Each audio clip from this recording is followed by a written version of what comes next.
क्रिस्त में मेरे प्यारे भाई और बहनों, आप सबको जय यीशु। सब बातों के लिए पिता ईश्वर को धन्यवाद देने चाहिए, क्योंकि धन्यवाद और तारीफ की योग्य सिर्फ और सिर्फ पिता ईश्वर ही है। उसके छोड़ और कोई धन्यवाद के योग्य नहीं है। इसलिए हमें नित्य निरंतर ईश्वर को धन्यवाद देने चाहिए, हर कार्यों के लिए, हर समय।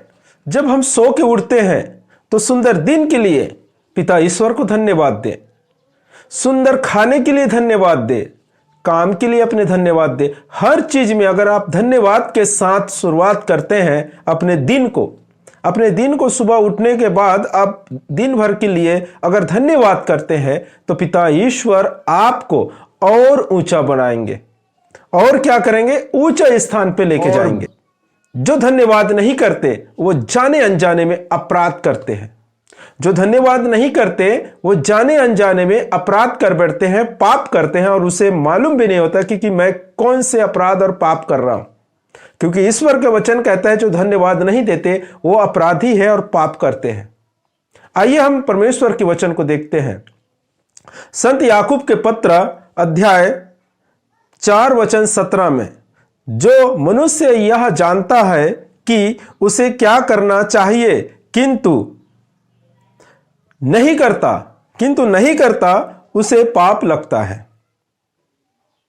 देखो, ईश्वर का वचन यहां कहता है कि जो मनुष्य यह जानता है कि उसे क्या करना चाहिए किंतु वह नहीं करता उसे पाप लगता है। क्योंकि आप जो प्रभु के लोग हैं, जो विश्वासी है, वो जानते हैं जीवित खुदा को, परमेश्वर को, प्रभु यीशु मसीह को जानते हैं। बाकी लोग तो नहीं जानते, लेकिन आप अच्छी तरीका से जानते हैं कि हमारे प्रभु जीवित परमेश्वर है। उसने सारे जग को बनाया, सभी को निर्माण किया, सृष्टि की है, सबका रचना किए, ये सब आप जानते हैं। हवा पानी सब उसी का है और वो हमें दिया है। और ये सब बातों के लिए अगर आप धन्यवाद नहीं देते तो अपराध कर रहे हैं, पाप करते हैं। क्योंकि ईश्वर का वचन कहता है जो मनुष्य यह जानता है कि उसे क्या करना चाहिए।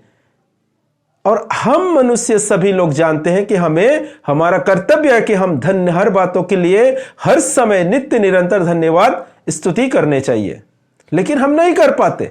तो वो क्या है? पाप है। क्या कर रहे हैं? पाप कर रहे हैं। तो मेरे प्यारे भाई और बहनों, आप लोग समझिए कि ईश्वर को धन्यवाद देना बहुत जरूरी है। आगे हम जब पढ़ते हैं लूकास के सुसमाचार में अध्याय 17 वचन 11 से 10 कोड़ियों के बारे में, तो उसमें से 10 कोड़ी में से एक ही कोड़ी आए और ईश्वर को, प्रभु यीशु मसीह को धन्यवाद दिए। 9 कोड़ी वापस चले गए, जबकि 9 के 9 वहां पर लिखा है शुद्ध हो चुके, अपने बीमारी से मुक्त हो चुके थे, मुक्त हो गए। लेकिन फिर भी उनमें से सिर्फ एक आए जो प्रभु यीशु मसीह को धन्यवाद दिए। आइए हम उस वचन को पढ़ते हैं।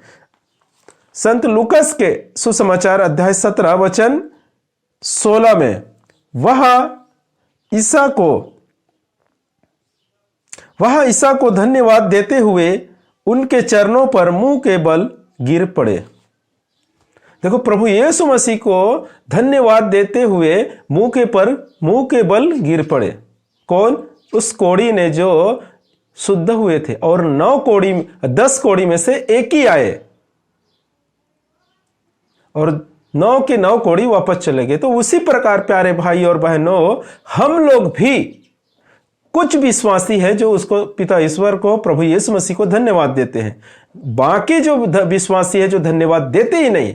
इस कारण से हमारे जीवन में हम जाने अनजाने अपराध करते हैं, पाप करते हैं। शारीरिक, मानसिक, आध्यात्मिक उन्नति होंगे।